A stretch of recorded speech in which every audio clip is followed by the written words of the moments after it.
Hindi talaga ako naniniwala sa real estate, lalo na ang pre-sale. Hi, I'm Philip.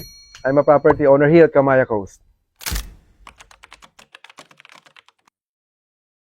For me, Kamaya Coast is a very good investment. So why do you think Kamaya Coast is a very good investment? Way back 2009, this was just only 5,500 per square meter. Pero wala ka pa makikita dito noon kasi puro talahib pa to noon eh. So swerte yung mga nauna talaga naniwala. And now, at present, nasa 31,000 per square meter na to. Grabe escalation niya. And now, patatapos na, they will be completing the airstrip. Those were just words before by the owner or by the developer. Now, we can see the reality. He able to bring it to reality. Plus, back up by the government developments like the Bataan-Cavite Interlink Bridge, no? So this year they already started the construction. So surely it will appreciate the value of the property.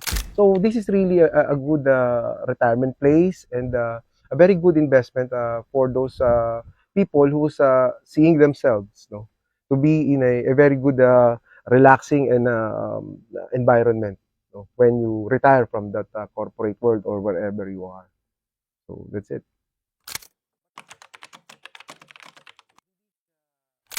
Bataan kasi hindi siya facing Pacific Ocean, West Philippine Sea. So walang bagyo. So wala ka din naman news na narinig na about sa floods, no? Plus walang active na volcano dito. Okay yung security nila and I love the way they screen people, no? And maganda rin yung yung fine white sand niya, maganda rin. Hindi talaga ako naniniwala sa real estate, lalo na ang pre-sale. Kasi hindi mo nakikita pa eh. Hindi mo alam kung matatapos yan o anong mangyayari, di ba? So, kasi yung unang bisita namin dito, wala pa tong golf course. Wala pa yung walang aqua fan. Okay? Plus, wala din yung airstrip. So, nung nakita ko na nagkakaroon ng hugis, nagkakaroon na ng na itong Station 1 is meron na siyang mga road racing and everything. Sabi ko, totoo nga. So sabi ko, hindi matatapos yung taon, dapat makakuha ko dito. Kumbaga, I want to be inside the bus. Diba? Kung saan man pupunta to. Because this is really a good opportunity and investment for us na ayoko nang palampasin. I don't feel na we will regret it.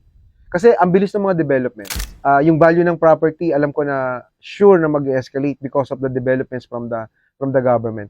Nagsimula na yung construction ng bridge eh. Doon pa lang. So, it's really a worth investing property itong Kamaya Coast.